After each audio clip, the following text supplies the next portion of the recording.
magpasalamat po sa inyo. Gustong-gusto kong magpasalamat sa mga nagtatanggol sa amin. Sabi ko nga, "Papa, 'di mo na kailangan lumaban. 'Di mo na kailangang magparasagot diyan. Alam nila kung anong pinagmulan niyan, alam nila kung ano yung ginawa natin sa buhay nila, kung anong ginawa natin. Hindi na natin kailangan lumaban, tumahimik na lang tayo kasi ang gusto natin katahimikan." Ano, yun ang palagi kong sinasabi kay Kuya Bal.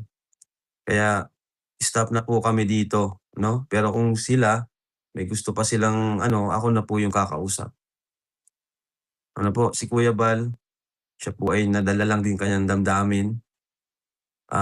Yun nga ayaw ko na siyang maano dito kasi high blood po siya 'no, pagpasensyahan na lang po kayo. Sorry po sa mga ano nasabi niya rin dahil sa galit 'no. Alam niyo naman po 'pag mga may edad na talagang emotional na po 'yan, mabilis masaktan. Lalo na't siya yung ano, kumbaga siya yung nagmula nito, 'di ba? Pero sinira kayo sa Raffy Tulfo. Okey lang po kung sinira man nila kami, ano, kasi alam ko naman na alam ng taong bayan kung anong totoo, lalo na sa mga nagko-comment dun, ano.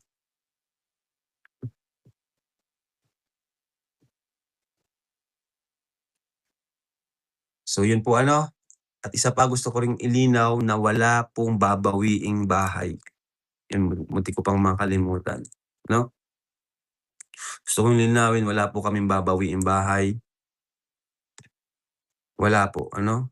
Yung pong sabi ni Kuya Bal dun, ano niya lang po yun po ay mahilig talaga si Kuya Bal magbiro ng mga content ng mga gano'n. 'Di pa po kayo nasanay sa kanya, ano. Gano'n-gano'n lang po yun pero hindi po niya yun meant. Kasi sa 264 wala po yung binawi na bahay. Iniwan ng beneficiary pero binawi wala. Kahit hindi bahay, kahit anong binigay niya, hindi niyan babawiin. At lalong-lalo na po ako. Ako yung nagpagawa niyan, wala akong babawiin diyan. Sa kanila po 'yan ano, 'di po 'yan sa akin. Sa Batalero family po yung bahay na 'yan. Sinabi ko naman na 'yun sa kanila sa vlog, 'no. Sinabi ko 'yun sa kanila sa last episode, sabi ko, "Ayan niyo po si Kuya Bal, ano po 'yun, ano-ano lang po niya 'yun sa ano, palabiro kasi 'yun, 'di ba, Kuya Bal, content-content, gano'n. Sa akin po kayo makinig, hindi po namin babawiin yung bahay, hindi ko po 'yan babawiin. Tandaan niyo po 'yan, kahit paiwan niyo 'yan, sa totoo lang kahit iwan nila yung bahay na 'yan, 'di ko kukunin po 'yan. Hindi ako gano'ng tao na binigay ko ta's babawiin ko, 'no. 'Di ko po 'yan babawiin sa kanila. 'Di po namin 'yan babawiin. Hmm.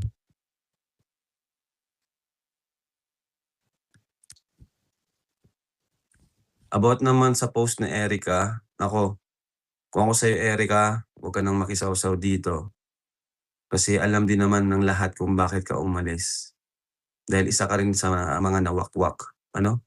May isang malaking big, malaki na big pa, may isang sponsor na malaki rin ang nagwakwak sa'yo, 'no? Huwag mong sabihin na kaya ka umalis dahil may nakita kang something o ano man. Nawakwak ka, yun lang yun, ganun lang kadali, ano? May malaking sponsor sa'yo na pinaalis ka sa Kalingap kasi mayaman, mayaman yung sponsor na yun.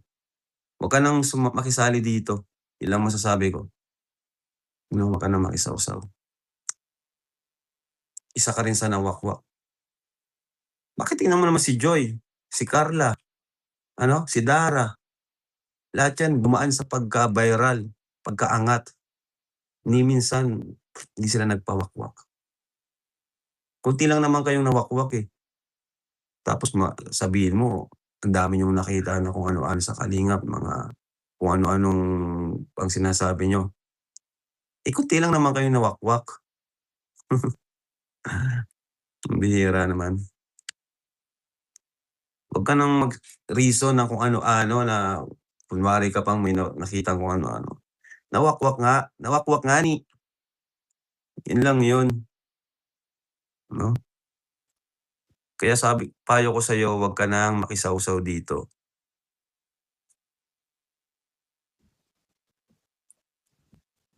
'no? So,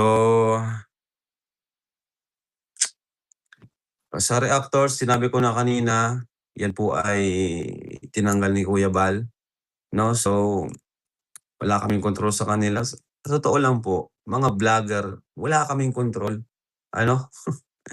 O puwede kaming magsabi na, "Guys, tama na po, wag na, bla, bla, bla." Pero sa dami niyang mga yan, 'no, anong gusto niyong gawin ko? Every hour, every minute, palagi na lang akong magpaalala, "Guys, tama na, guys, tama na, guys, tama na." Tayo mismo ang mag-adjust, 'wag tayong gumawa ng mga karereaksyonan nila, gano'n lang po 'yun, ano, 'di ba? Ang kaya ko lang magsabi ng isahan, 'no, pero 'di naman 'yan lahat susunod sa'kin.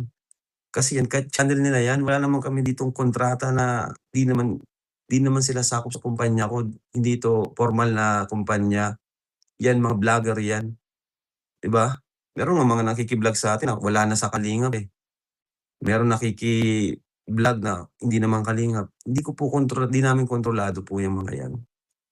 Huwag niyo pong isipin na kontrolado ko yang mga 'yan or may basbas ko yung mga 'yan. Kaya ko lang magsabi isang beses or dalawa na, "Stop, stop na 'to." Pero 'di ko sila kayang pigilan na 100% dahil YouTube channel nila 'yan, eh, ano. 'Yan nga mismong anti-kalingap na 'yan 'no, tagal-tagal na niyan, 'di naman 'yan kalingap hanggang ngayon tayo pa rin ang tina-topic, 'di ba? Basta sa'kin lang ang kaya ko lang is itong beneficiary ko, 'wag niyong silang sisihin dito, yung mga nasa likod. Ito, sila ang dapat managot dito. Kung kumbaga hindi sila yung 100% na dapat sisihin dito. So yun po at babay na po, may lunch pa po kami with the ano, yan yung mga may sponsor po kasi na pumunta dito at nagpapa-lunch po sila ngayon. Yan, so